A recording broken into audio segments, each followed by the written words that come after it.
ஒரு பக்கம் லக்ஷ்மி ரொம்பவே அழுதுட்டுருக்காங்க. என் பொண்ணுக்கு என்ன ஆச்சோ ஏதாச்சோ தெரியலேன்னு சொல்லி ஃபீல் பண்ணிட்டுருக்காங்க. முருகன் வந்தோடனே என்னடா ஆச்சு பார்த்தியா அஞ்சலின்னு சொல்லி கேட்டுட்டு, இந்த மாதிரி டாக்டர் அலோவ் பண்ணல பார்க்கலன்ற மாதிரி சொல்கிறாங்க. என்னடா நீயும் பார்க்காம வந்துட்டேன்னு சொல்லி ஃபீல் பண்ணிட்டுருக்காங்க.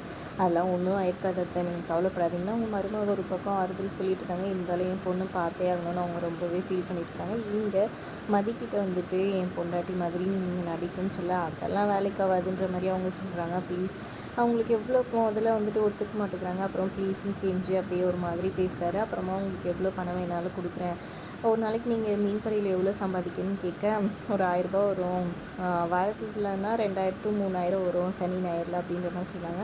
அப்படின்னா நான் உங்களுக்கு ஒரு நாளைக்கு வந்துட்டு 10,000 கொடுக்குறேன் அப்படின்னு சொல்கிறாங்க. அதை கேட்டோன்னே ஷாக் ஆகிறாங்க. மதி முதல்ல வந்துட்டு பணத்துக்காகலாம் இல்லை, சரி நீ இவ்வளோ தூரம் கெஞ்சிரியன்றதுக்காக தான் செய்கிறேன், அவங்க அப்பா அம்மாவுக்காகவும் தான் செய்கிறேன் சரியா அப்படின்ற மாதிரி சொல்லிடுறாங்க.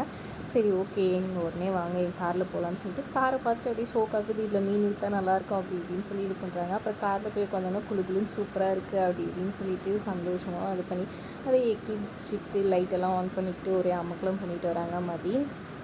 அதுக்கப்புறம் ஒரு துணி கடையில் போய் நிப்பாட்டிட்டு இறங்குன்னு சொல்கிறாங்க. இறங்குன்னா நீ தான் வந்து திறந்து விடணும், எனக்கு இதெல்லாம் தெரியாதுன்ற மாதிரி மதி சொல்ல, அப்புறமா அவரே வந்து திறந்து விட்றாரு. வாங்க போகலான்னு துணியை தூக்கி நடந்து வராங்க. கீழே விடுங்கன்னு சொன்னாலும் கேட்காம நடந்து வராங்க. அப்புறமா புடவை காட்ட சொல்கிறாங்க. காஸ்ட்லியாக நம்ம இவ்வளோ காசுலாம் வேணாம், எங்கள் வீட்டாண்ட கடை இருக்காங்க சூப்பராக இருக்கும், 500 புடவை வா போகலாம் அப்படின்ற மாதிரி சொல்லி கூட்டிகிட்டு சொல்கிறாங்க மதி.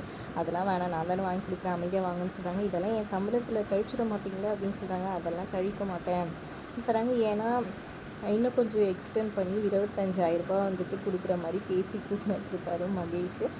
அதுக்கப்புறமா புடவையெல்லாம் காமிக்க சொல்கிறாங்க. இந்த மாதிரி புடவை தான் அஞ்சலி கட்டுவான்னு சொல்லி இந்த புடவையை ட்ரை பண்ணிப்பார் ட்ரையல் ரூம்லன்னு சொல்லி கொடுக்குறாங்க. சரின்னு மதியம் எடுத்து போயிட்டு கட்டிக்கிட்டு வராங்க. கொண்டை மட்டும்தான் போட்டிருக்காங்க, மீதி எல்லாம் அப்படியே அஞ்சலி மாதிரியே அச்சஸ்லாம் இருக்குது. சூப்பராக இருக்குது அப்படின்ற மாதிரி சந்தோஷமாக வந்துட்டு சொல்கிறாரு. அப்படியே ஃபீல் பண்ணி அவங்க பொண்டாட்டி நினச்சி பார்த்துட்ருக்காரு. சரி நடந்து காமிங்க அப்படின்னு சொல்கிறாங்க.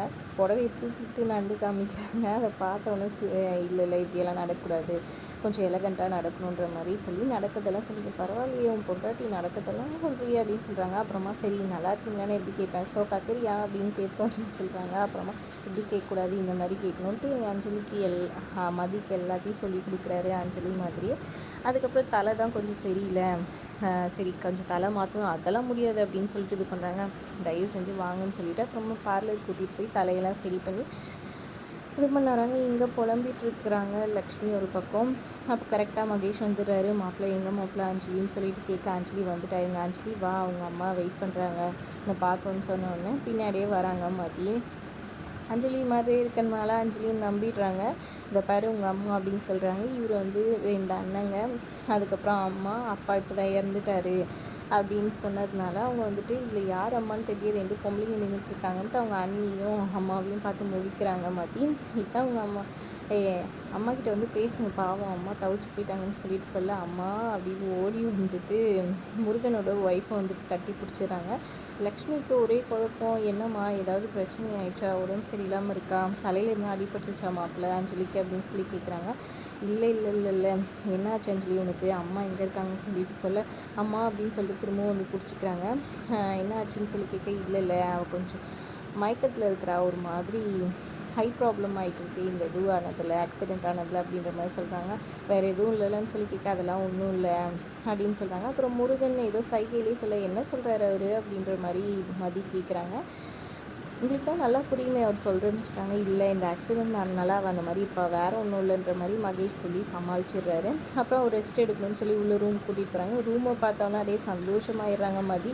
ஷோஃபா அதாவது பெட்ல எல்லாம் குதிச்சு பார்த்தா நீ சரியான பணக்காரன் தான் போல இருக்குது, ஷோக்கான ஆள் தான் அப்படி இப்படின்னு சொல்லி இது பண்ணிகிட்டு இருக்காங்க. இங்கே பாரு எங்கள் அத்தையும் உங்கள் பையனும் வந்துட்டு இங்கே தங்கி இருப்பாங்க, உனக்கு அறிவு இருக்கா இல்லையா, இந்த அத்தையை போய் அம்மான்னு கட்டிப்பிடினா அவங்க அண்ணியை போயிட்டு கட்டிப்பிடிக்கிறியே, அஞ்சலி மாதிரி இருக்கியே தவிர உனக்கு வந்து கொஞ்சம் கூட அறிவே இல்லைன்னு சொல்ல, ஐயோ இன்னும் எப்படியெல்லாம் பேசுகிறான்னு, அவங்க எங்கள் வீட்டை விட்டு போகிறேன் அப்படின்னு சொல்லிட்டு இது பண்ண, ப்ளீஸ் ப்ளீஸ் ப்ளீஸ் வா வா வான்னு சொல்லி இது பண்ணிடுறாங்க. அப்புறமா நீ அவங்க இந்த வீட்டை விட்டு போகிற வரைக்கும் நீ என் ஒய்ஃபாக இந்த ரூமில் தான் இருக்கணும், என் கூட தான் தங்கணும்னு சொல்ல. என்னது தங்கணும்? அவன் புத்தியை காமிக்கிற பற்றியா? அதெல்லாம் முடியவே முடியாது, போன்னு சொன்னாங்க. தயவு செஞ்சு நீ மேலே கூட படுத்துக்க, நான் கீழே படுத்துக்கிறேன் ப்ளீஸ்ன்னு சொல்லி கெஞ்சுறாரு. சரி சரி இவ்வளோ தூரம் கெஞ்சுற, அதனால் நான் நடிக்கிறேன் அப்படின்ற மாதிரி ஒத்துக்கிறாங்க. இங்கே லக்ஷ்மிக்கு ஒரே குழப்பம் இதான், இது அஞ்சலி மாதிரி தான் இருக்குது, ஆனால் பண்ணுறதெல்லாம் பார்த்தா அஞ்சலி மாதிரியே தெரியலன்னு சொல்லிட்டு அவங்க மருமக உட்பட எல்லாம் சொல்கிறாங்க. லக்ஷ்மிக்குமே அதே குழப்பமாக இருக்குது.